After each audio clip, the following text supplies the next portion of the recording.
Hello, comment ça va? Super contente de te retrouver pour ce nouvel épisode de podcast. Aujourd'hui, je me suis inspirée en fait d'un commentaire que j'ai reçu dans mon nouveau groupe Manifeste tes 5 voix.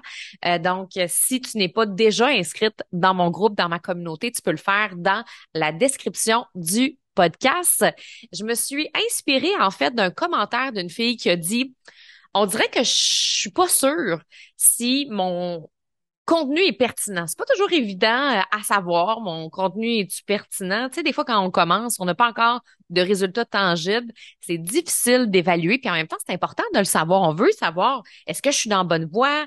Est-ce que c'est cette voie-là que je prends? Est-ce que je change les choses? Donc, j'avais envie de jaser de ça aujourd'hui. Mais juste avant, je suis comme super excitée parce que j'avais envie de te parler de l'annonce officielle que j'ai faite sur mon profil personnel Facebook.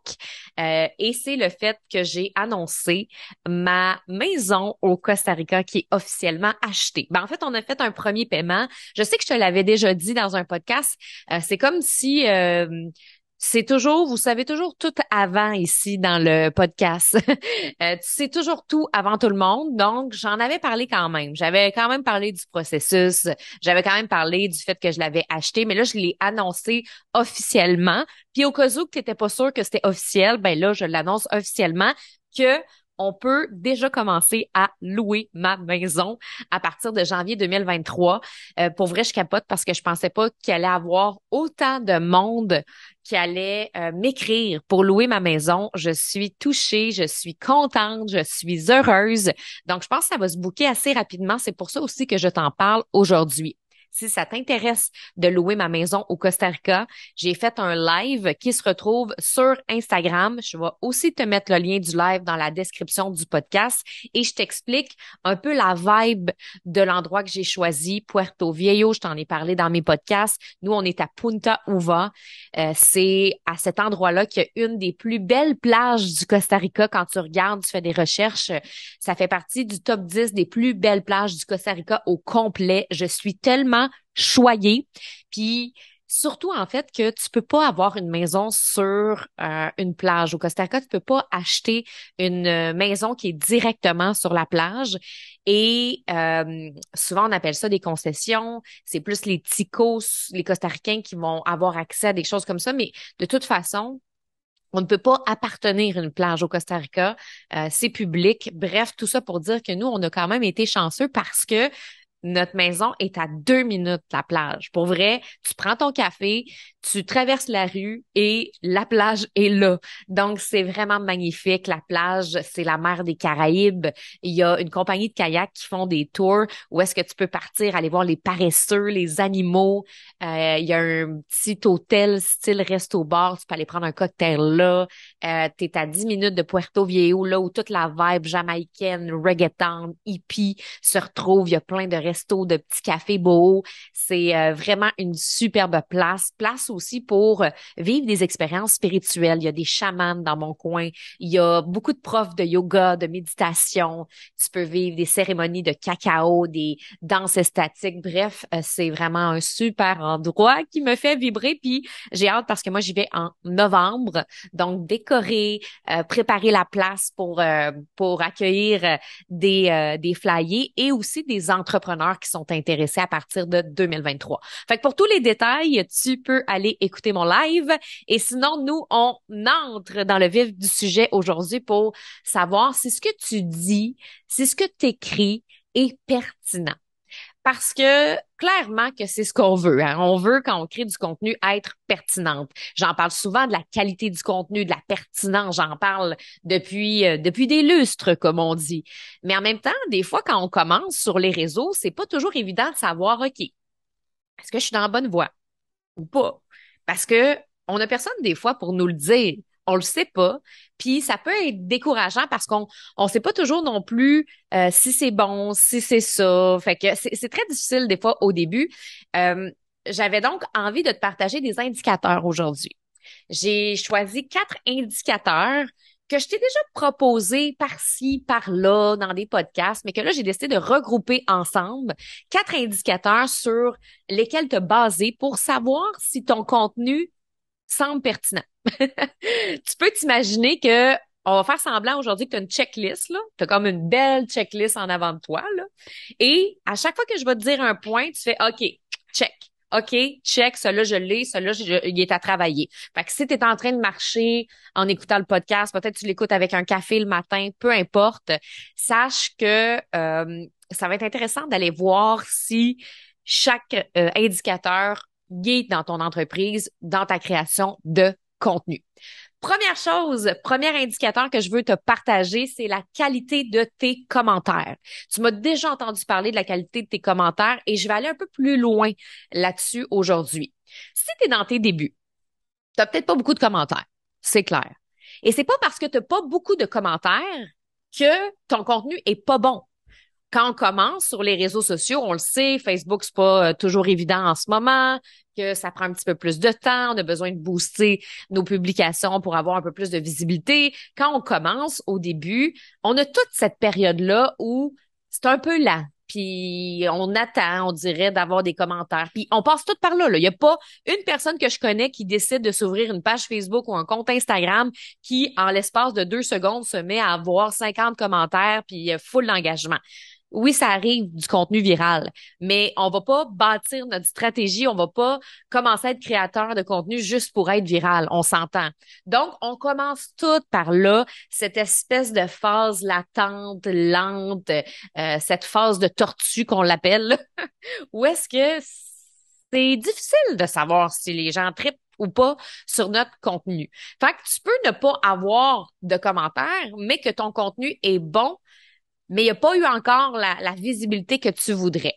Mais tu n'as pas besoin d'avoir beaucoup de commentaires pour pouvoir évaluer la qualité de ceux-ci. 2, 3, là, c'est suffisant. 2, 3 commentaires que tu évalues, c'est suffisant. Tu n'as pas besoin d'avoir 15, 20. C'est sûr que c'est le fun quand tu en as 15, 20. Mais quand tu en as 15, 20, c'est souvent un signe que ton contenu est pertinent et tu as été patiente, puis tu as eu une discipline aussi dans ta création. Mettons que tu en as 2, là. 2 commentaires ou même 3 commentaires en dessous d'une de tes publications que tu as écrites ou d'un live que tu as fait. Comment est-ce qu'on fait pour évaluer si le commentaire il est bon? Ben, il y a 2 choses, moi, que je vais regarder, la longueur du commentaire, puis ben la pertinence du commentaire. Encore une fois, une question de pertinence. Quand les gens sont vraiment interpellés ou touchés par un message, ils ont tendance à écrire des phrases plus longues. Donc, c'est un bel indicateur que ça entre en résonance avec eux. Puis en plus, Instagram puis Facebook, ils adorent les commentaires longs. Et souvent, ils vont avoir même tendance à pousser ton contenu quand tu reçois des commentaires longs. Évidemment, tu peux pas contrôler la longueur des commentaires des gens, mais plus ton contenu est pertinent, plus les commentaires vont être longs. Donc, moi, dans mes débuts, j'avais des belles photos. En fait, ça fait longtemps que j'ai des belles photos. Ça fait longtemps que je me paie une photographe professionnelle. Je travaille avec Richard, qui est en Outaouais depuis des années. Je viens d'en faire le photoshoot avec elle. Je suis vraiment contente. Puis, Richard David, qui est une excellente photographe, a toujours eu un talent incroyable pour aller faire ressortir ma personnalité en photo. Donc, dès le début de ma business, j'avais des photos incroyables. J'avais des photos colorées, j'avais des photos le fun, j'avais des photos flyées. Et les premiers commentaires que je recevais au début, parce que les gens savaient pas trop ce que je faisais, les gens savaient pas trop qui j'étais, les gens savaient pas trop ce que ça voulait dire coach flyé, puis concrètement, qu'est-ce que je pouvais faire pour les aider. Fait que je recevais plus des commentaires du style «Ah, t'es belle, wow, belle photo», puis je recevais des pouces. Souvent, ce genre de commentaires-là, c'est pas des commentaires de grande qualité parce que c'est comme si on commentait le contenant, mais pas le contenu. Puis, j'écrivais quand même des textes sensiblement bons, mais j'étais dans mes débuts aussi. Fait que je veux dire, à un moment donné, il y a une courbe d'apprentissage où est-ce que plus on écrit, plus on devient bonne, puis plus on fait du contenu, plus on clarifie notre message, plus on clarifie notre message, plus ça a un impact aussi. Quand les gens prennent le temps d'écrire quelque chose de plus long et plus ressenti, là, c'est un signe que tu es dans la bonne voie. Même si c'est juste 1 ou 2 commentaires. Parce que là, au début, je recevais des messages comme «Ah, t'es belle, wow, c'est beau, ah, quelle belle photo». C'est correct d'en avoir quelques-uns comme ça qui se glissent à travers nos commentaires. Mais si c'est juste ça qu'on reçoit, il y a peut-être quelque chose à aller travailler au niveau du message. Donc, quand j'ai commencé au fil du temps à recevoir des messages du style Wow, ça me parle tellement ce que tu dis, je m'y retrouve beaucoup. Ou encore, ça m'est déjà arrivé aussi de vivre une histoire similaire, puis aujourd'hui, je me sens plus résiliente. Tu sais, une réponse émotionnelle. Quand on reçoit une réponse émotionnelle, c'est ça un peu la pertinence d'un commentaire. Quand tu reçois une réponse émotionnelle ressentie de quelqu'un, c'est vraiment bon signe. Souvent, les commentaires longs viennent de personnes qui ont pris le temps de lire avec attention ton texte, viennent de personnes qui ont pris le temps de consommer ton live. Quand la personne dit t'es rayonnante, t'es belle, c'est correct, c'est pas une mauvaise chose, mais c'est souvent que la personne n'est peut-être pas allée au profond, au plus profond des choses, va peut-être pas consommer ton contenu au complet. Et c'est sûr que souvent quand les commentaires sont longs, c'est rare qu'ils sont pas pertinents. Tu sais, c'est rare que quelqu'un va prendre le temps d'écrire un super de long commentaire ou un paragraphe non pertinent. On s'entend là. Si le commentaire est court, mais que tu sens le ressenti émotionnel, c'est aussi un bon commentaire. Tu sais, dans le sens qu'à un moment donné, on va pas commencer à regarder. Puis là, je suis sûre que les filles qui se disent, celles qui sont un petit peu plus rationnelles, il y en a peut-être qui se disent, combien de mots, Steph, un long commentaire? On s'en contrefout du nombre de mots, là. Là, ce qui est important, c'est le ressenti qu'il y a en arrière du commentaire, l'émotion qu'il y a en arrière du commentaire. Donc, qu'il y en ait 10 mots ou qu'il y en ait 20, tu es capable de ressentir si le commentaire, il y a du sens, si ça vibre, s'il y a une connexion qui se fait. Parce qu'il peut être court puis ressenti. Mettons, wow, c'est tellement moi. Il y a une différence entre wow, c'est tellement moi que wow, t'es belle. Wow, c'est tellement moi, ça veut dire que nos mots ont touché la personne, ça veut dire que nos outils sont venus rejoindre une partie de l'autre. Moi aussi, je suis pareil. Ça aussi, c'est un commentaire qui est pertinent parce que la personne a lu, c'est sûr, parce qu'elle est pareille comme toi. Donc, ça fait vraiment une différence et c'est comme ça qu'on peut qualifier le commentaire de pertinent parce qu'on voit que notre message a réellement eu de l'impact. Fait que ça, c'est un premier bon indicateur. Deuxième indicateur, c'est organiser un focus group. Combien de fois je t'ai parlé de ça dans plein de podcasts? Si tu n'as pas de commentaires en ce moment, tu es dans tes débuts et tu ne sais pas si c'est pertinent ou tu as l'impression de comme avancer, avancer, avancer sans savoir, mais dans quelle direction tu t'en vas? Tu sais, à un moment donné, on a besoin d'avoir une direction qui est claire. On a besoin de savoir, mais c'est quoi nos objectifs pour nos réseaux sociaux? Dans la voie de l'inspiration avec les filles, on travaille dans les communicatrices flyées sur c'est quoi tes objectifs clairs pour tes réseaux sociaux. On crée une stratégie de contenu complète pour nous aider à pouvoir avancer dans la bonne direction. Mais des fois, on dirait qu'on on sait pas dans quelle direction on avance parce que on sait pas non plus si ce qu'on dit, ça vient rejoindre le monde. Donc, si t'as pas de commentaires puis que tu commences puis que t'es dans tes débuts, tu peux organiser un focus group. J'en parle souvent du focus group, c'est que tu réunis des personnes qui sont tes clientes idéales, des personnes avec qui tu aimerais travailler. Là, tu n'es pas obligé d'y aller juste avec des critères de cette personne-là, doit venir de telle région, nanana. Tu sais, moi, mes clientes idéales, c'est un profil qui est énergétique, c'est un profil qui est âme à âme, connexion, quel genre de vibe la personne a, qu'est-ce qui l'intéresse, c'est quoi ses passions, c'est quoi ses faiblesses, c'est quoi ses difficultés, c'est quoi ses rêves, c'est quoi ses désirs. C'est beaucoup plus ça que l'âge, le sexe, la démographie. Ça, j'en ai rien à cirer. Parce que j'ai des femmes, moi, de tous les âges, de toutes les démographies et de tous les styles dans mes communicatrices flyées. Puis c'est un peu ça, mon message aussi, d'union, d'unicité, de se rallier, peu importe notre style. Fait que pour moi, je vais plus aller chercher, par exemple, des filles que je sais qui ont des problématiques que je peux aider, qui ont des désirs qui sont communs aux miens, qui ont justement des aspirations qui me ressemblent. Et là, je peux appeler ces personnes-là puis leur dire, ben les filles, est-ce que vous seriez disponibles pour un focus group? Est-ce que tu serais disponible pour venir me donner ton avis sur mon contenu? Parce que le but, c'est de choisir des personnes qui représentent bien notre cliente et de regarder, mais qu'est-ce qu'elle pense réellement de notre page Facebook, de nos Reels? C'est quoi leur première impression? Là, il faut faire attention. Je ne recommande pas d'aller chercher des amis proches, proches, proches. Oui, si c'est ce que tu peux faire, c'est ce que la... Mais je suis sûre que tu es capable d'aller chercher ailleurs. Honnêtement, là, tu es peut-être abonné dans des communautés, tu es peut-être abonné dans des groupes Facebook, tu fais peut-être partie de groupes de réseautage de femmes d'affaires aussi. Essaie d'aller voir là. Essaie d'aller voir des gens qui ne sont pas dans ton cercle d'amis direct parce que quand on est ami avec quelqu'un, il y a toujours les émotions qui rentrent en ligne de compte. Si moi je demande à une de mes amies, comment tu trouves ça mon site web? Comment tu trouves mes vidéos que j'ai faites avec Phil? Ben là, déjà là, il y a quelque chose de vraiment trop émotionnel parce que ma chum de fille, ben, elle va vouloir me faire plaisir à moi. Puis en plus, elle aime beaucoup Phil. Elle voudra pas me faire de peine. Fait qu'elle va dire, ah, c'est beau, là. J'aime assez ça, ce que vous faites.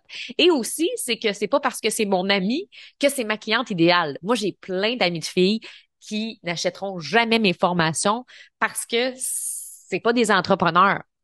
Puis ils comprennent même pas encore aujourd'hui, après 4 5 ans de ma business, mon univers. Donc, j'irai pas demander à ces filles-là. Premièrement, soit qu'elles vont vouloir me faire plaisir puis me dire, ah, wow, c'est tellement beau. Ou encore, ben, elles vont me dire, ah, c'est vraiment pas pour moi parce que c'est pas mes clientes idéales. Donc, assure-toi d'aller chercher vraiment des personnes qui peuvent réellement te donner un bon feedback. Ça, c'est la base. Puis on évite les proches, on évite les amis. Puis aussi, c'est souvent les gens que ça va le plus nous blesser. Alors que quand on connaît pas des gens, on sent qu'il y a vraiment un bon feedback extérieur. Moi, je fais souvent ça avec les filles. Faites-vous du feedback entre vous, avec mes clientes, puis ça fait une différence parce que aussi, il y a différents styles de personnes avec différentes réalités qui peuvent donner leur feedback. Puis chaque feedback, c'est oh my God, une piste supplémentaire. C'est comme si à chaque fois que quelqu'un donne un feedback, on se rapproche, nous, de notre destination de rêve. On se rapproche, nous, de nos objectifs. Donc, là, il y a une chose, c'est clairement, ça demande de l'ouverture puis de la vulnérabilité. Parce que c'est important d'être prête à accepter les commentaires de toutes sortes. Tu vas recevoir des commentaires qui vont peut-être, oui, te toucher, mais tu vas peut-être en recevoir qui vont te challenger. Il faut que tu sois prête à ça.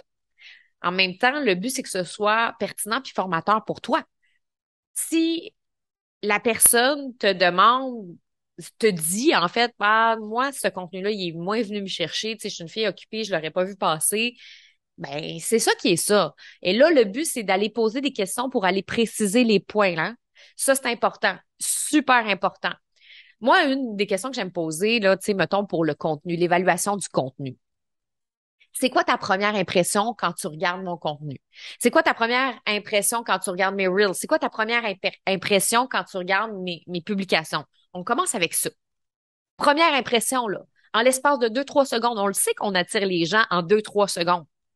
Donc, première impression, là. Mettons, t'arrives, c'est quoi ta première impression quand tu vois ma page? C'est quoi ta première impression quand tu vois mes reels? C'est quoi ta première impression quand tu vois mon feed? On commence avec ça. Et là, après, on peut rentrer un petit peu plus dans la viande. On peut rentrer un petit peu plus dans la viande du contenu puis aller décortiquer un peu. Qu'est-ce que tu aimes le plus de mon contenu? C'est important aussi d'aller chercher du positif parce que ça va nous donner de l'encouragement, mais on veut pas juste aller chercher du positif. Fait que, qu'est-ce que tu aimes le plus de mon contenu? Hey, moi, c'est tes photos. Écoute, ça me parle au bout. Moi, au début, c'était ça, là. Moi, au début, ma force dans mes contenus, c'était mes photos. C'est pas que j'étais pas pertinente, mais j'avais pas encore appris à écrire en étant percutante, écrire en étant impactante. J'avais pas encore appris ça. Donc, moi, j'avais mis beaucoup d'énergie sur mon brand, puis j'avais mis des mois à mettre de l'énergie sur mon brand. Fait que c'est normal qu'à un moment donné, on peut pas tout faire en même temps. Là, quand j'ai senti que les gens trouvaient que mes photos étaient belles, je me faisais dire des wow, je me faisais dire wow, Steph, c'est beau, t'es belle, ta, ta, ta. Bon, ben là, j'ai compris que ça, c'est réglé. Ça peut toujours s'améliorer, s'optimiser, mais ça, on a un bon bout de chemin de fait. Là, maintenant, ma prochaine étape, c'est d'avoir un contenu qui attire. Que ce soit pas juste les photos, mais que les gens prennent le temps de lire. Donc là, après, c'est là qu'on peut poser des questions sur le contenu. Qu'est-ce que t'aimes, toi, dans ce texte-là? Ben, j'aime que ce soit simple. J'aime que ce soit un texte court, puis j'aime que, par exemple, tout soit aéré. Parfait, good. Qu'est-ce que t'aimes moins? Ben, on dirait que ça m'accroche pas émotionnellement. C'est juste des trucs, c'est juste des conseils. Ou on dirait que je sais pas trop de quoi tu parles. Et là, c'est là qu'on peut aller préciser, préciser, préciser. Donc, c'est ça, un focus group. C'est d'aller au fond des choses pour analyser le contenu. Et c'est sûr qu'à un moment donné, ben, plus ça va avancer, plus, ben, on va le ressentir. C'est une question de feeling aussi. On le ressent quand notre contenu est apprécié. Quand il y a des filles qui m'envoient des messages pour me dire, hey, j'ai vraiment aimé tel podcast, tel live, telle infolette, ben, je le sens, je le sais. Et tu sais, cette pratique-là de demander du feedback, là, je le fais encore aujourd'hui, puis ça, je te le dis souvent, mais tu sais, on le fait à tous les niveaux de notre business. Au début, en pleine croissance, j'aime faire ça pour mes formations, mais j'aime le faire aussi au quotidien.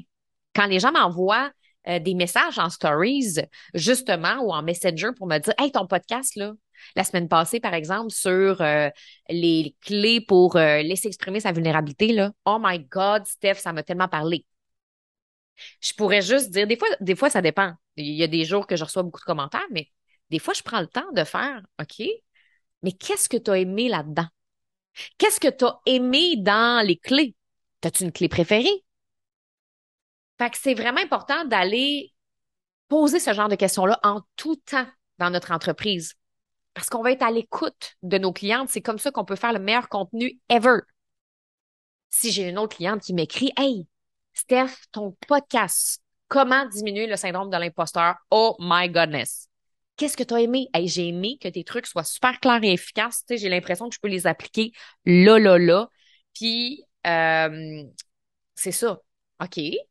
Mais là, y a-t-il un truc que tu as aimé en particulier? Oui. Quand tu as parlé de décortiquer ses rêves, là, par phase de plaisir. Oh my God, j'avais l'impression, là, de pas avoir assez de fun dans ma business, puis j'ai pris le temps de le faire. Après ton podcast, je me suis assise, j'ai pris un cahier de notes, je me suis mis à décortiquer mes rêves par étapes, puis là, je me sens super bien.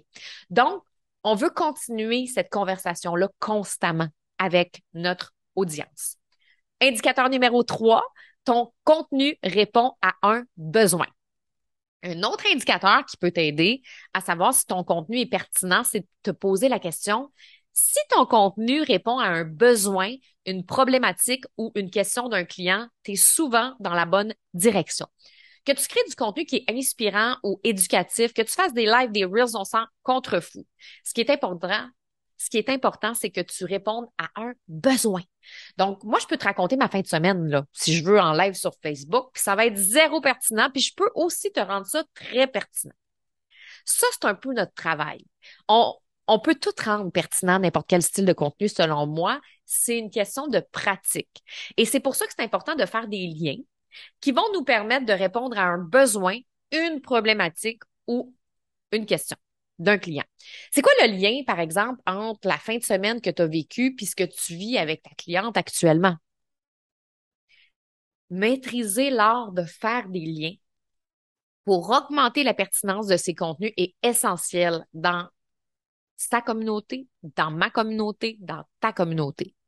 Et j'ai fait un cours là-dessus parce que les filles me disaient, hey, toi, là, faire des liens avec n'importe quoi, là, tu l'as dans la vie. Euh, Ma team Flyer me disait aussi, tu devrais vraiment faire un cours sur comment faire des liens avec tout. Fait que j'ai créé un cours dans les communicatrices Flyer là-dessus. Et je le sais qu'il est très attendu. Il est pas sorti encore, là, mais je sais qu'il est très, très attendu. Mais je vais donner un exemple. Là, il y a de ça pas très longtemps, j'ai reçu mes ambassadrices Flyer à la maison. On a vécu vraiment une super belle journée. J'avais l'impression, pour vrai, tu sais, là, ce genre de journée-là parfaite, là, que tu te dis, wow, tout est parfait.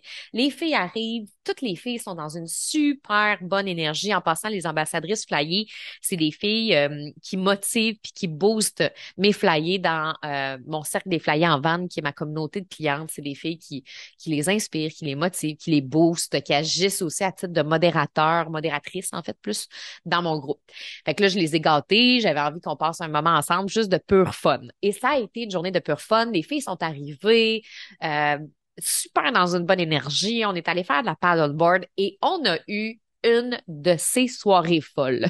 Une de ces soirées flyées vraiment incroyable. C'était juste fou tout ce qui se passait dans cette soirée-là.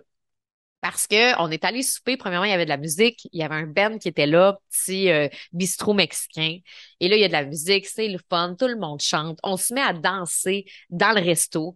Et là, on amène une espèce d'ambiance, puis là, il y a d'autres gens qui se mettent à danser, puis là, c'est le fun et tout ça. Et là, à un moment donné, euh, une de mes clientes chante et là, ben, elle décide de prendre le micro, elle chante des chansons. Écoute, c'est le fun. Finalement, on continue le party un bon bout de temps. C'est juste incroyable. Là, c'est le fun et tout ça. Et il y a un gars, lui, qui arrive sur place avec une espèce de chandail en or, là, tu sais, genre d'espèce de chandail en or avec ses deux enfants jeunes. Et il s'en va voir ma cliente Jess, puis il dit, là, c'était pas moi qui étais là, mais il dit à ma cliente, Wow, c'est le fun, tu sais, je suis venue parce que j'ai entendu chanter, puis qui vous êtes, qu'est-ce que vous faites, puis etc. Et là, elle lui dit, on est réunis avec ma coach flyer, c'est le fun, quel beau moment qu'on vit, etc. Et là, lui, il vient me voir. Puis, on commence à jaser, moi, puis ce gars-là, puis je réalise que ce gars-là, en fait, lui aussi travaille dans le milieu du mieux-être. Et là, on se met à parler parce que moi, je me cherche un chaman en ce moment. En tout cas, je vous raconterai ça plus tard, mais c'est pour ma web série, je me cherche un chaman. Et là, on se met à parler. Puis, j'avais cette conversation-là avec Émilie de ma team Flyer, genre pas longtemps avant. Je disais, hey, ça serait fou qu'on se trouve un chaman. Puis, ce gars-là, en fait, en plus de connaître des chamans, comment je pourrais dire ça en français, il organise des cérémonies de mushroom. Et là, je suis comme, oh my God, c'est quoi les chances qu'on rencontre ce gars-là à Elmer? Et là, lui, il est venu parce que il a entendu de la musique. Et là, en plus, Lauriane a chanté. Bref, tu sais, une espèce de soirée de synchronicité, une espèce de soirée magique, incroyable, où on dirait qu'il y avait plein de portes qui étaient en train de s'ouvrir. Là, je suis pas en train de dire que je vais faire des mushrooms, mais je fais juste dire que ce gars-là a clairement des contacts qui peuvent m'aider dans ma web série. Tout était vraiment magique. Bon, l'histoire est bonne, je pourrais arrêter cela et ça pourrait ne pas être pertinent. Je pourrais juste raconter cette histoire-là dans mes réseaux sociaux, puis il manquerait un petit quelque chose. Ce qui peut allumer la flamme, ce qui peut faire que je vais connecter avec mon audience, c'est de faire des liens, en fait. C'est de faire des liens avec mon entreprise. J'en ai un petit peu fait déjà parce que c'est naturel pour moi, mais je pourrais comme raconter cette histoire-là, puis après dire, quand on laisse aller les choses, puis qu'on est entouré de personnes qui ont une énergie puissante, forte, comme ça s'est passé cette journée-là, c'est fou tout ce qui peut se créer. En business, c'est souvent dans ces moments-là, quand on lâche le contrôle, qu'on se laisse aller, qu'on a du fun, que les plus belles choses arrivent et se présentent à nous. Donc, souvenez-vous, les filles, que plus vous allez lâcher prise et avoir du plaisir dans votre entreprise, plus le plus beau est à venir. Donc, là, tu vois, ce que j'ai fait, c'est que j'ai ajouté le lien avec l'entreprise. J'aurais pu juste raconter la fin de semaine. Tel fun, on a eu du fun, on a chanté, on a dansé, on a rencontré quelqu'un et that's it. Mais là, c'est comment on fait un lien maintenant avec son entreprise. Et quand je fais ça, je viens de répondre à un besoin de ma cliente qui veut avoir du succès puis qui travaille souvent trop dur pour y arriver. Donc, répondre à un besoin, à une question, à quelque chose que notre cliente désire. Et quatrième indicateur, c'est d'analyser ses performances. Ça va être le dernier que je vais te partager, te parler aujourd'hui. C'est d'analyser ses performances avec, oui, peut-être un petit peu plus de, pas d'énergie masculine, mais tu sais, comme s'asseoir puis analyser les choses. Tu sais, Euh, il y a toujours le côté intuitif, on le ressent.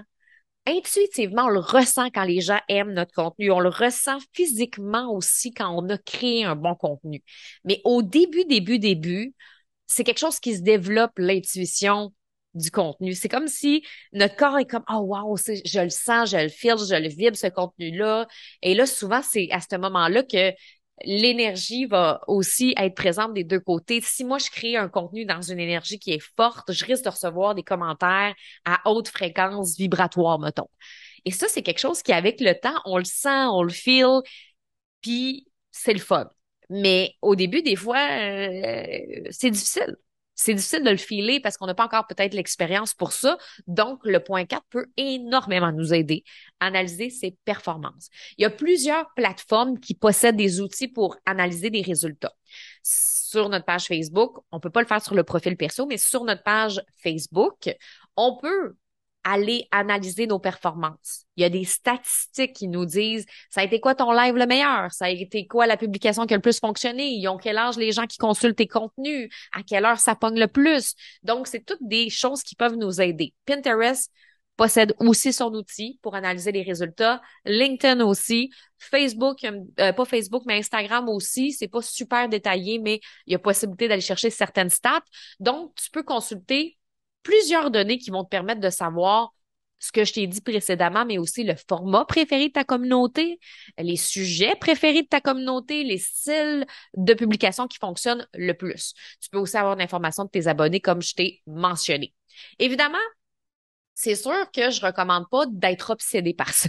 Je recommande pas d'être obsédé puis de checker tout le temps ses stats puis là, oh my God, là j'ai eu telle personne, puis là faudrait que je publie à telle heure. Puis là le but n'est pas d'être dans la rigidité. Si on est dans la rigidité, on est dans le contrôle. Puis ce que je viens de dire dans l'histoire que je viens de raconter, hein, c'est que quand on lâche prise, qu'on a du fun, c'est souvent là que les choses arrivent dans notre business.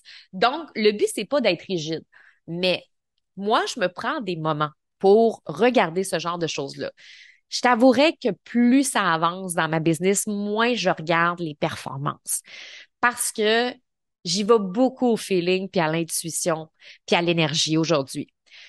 Par contre, au début, ça m'a énormément aidé à, à me gager sur mes contenus. Ça m'a aidé à choisir qu'est-ce qui était le mieux pour moi. Puis je pense que c'est pas un outil à banaliser.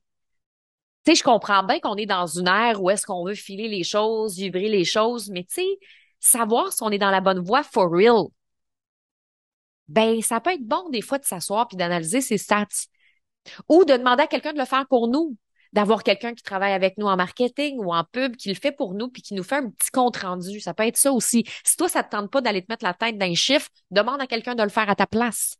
Ça peut énormément aider. Moi, je te dirais là, laisse-toi une chance au début. Si ça fait pas longtemps que tu crées du contenu, laisse-toi une chance au début parce que là, si tu commences à aller dans tes stats, t'es faite. Laisse-toi un bon 6 mois avant de commencer à consulter tes stats si tu viens de développer un nouveau réseau social.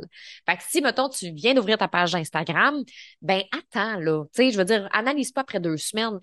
Essaye des affaires, amuse-toi, utilise l'énergie de la jeune fille pour, OK, j'essaie les reels, j'essaie ci, j'essaie ça, j'ai du fun. Concentre-toi sur le plaisir. Puis après, dans 6 mois, regarde si ça porte tes fruits dans tes stats. Fait que ça va t'aider. Puis, moi, je dirais la fréquence pour regarder ça, une fois par mois, c'est suffisant. Puis si pour toi, c'est trop une fois par mois, ben une fois par trimestre.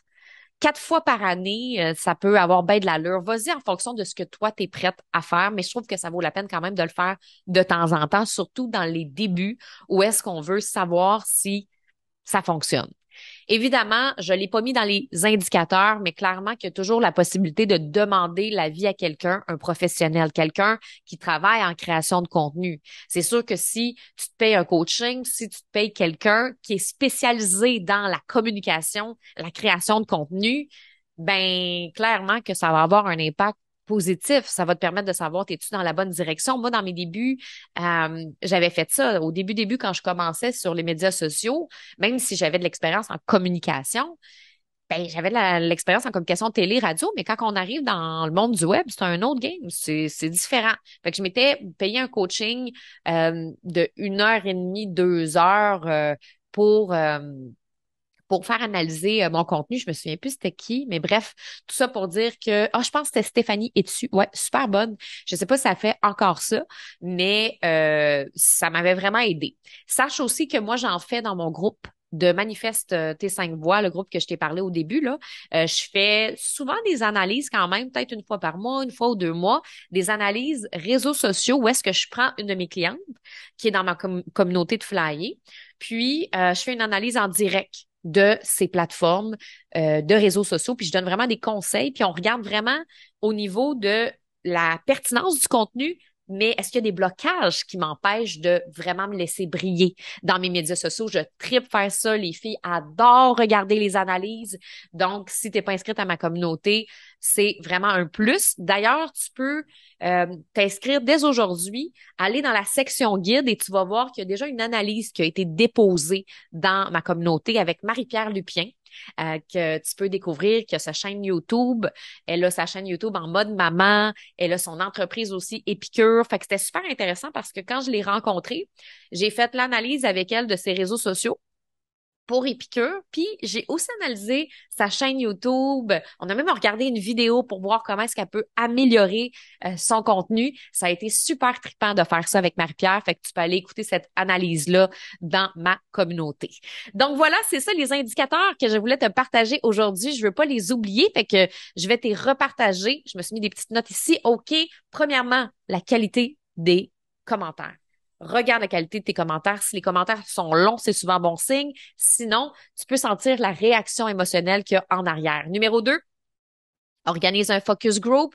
Pas avec tes amis puis ta famille, avec des gens qui peuvent vraiment te donner un vrai bon feedback puis de la viande qui va t'aider à créer un meilleur contenu.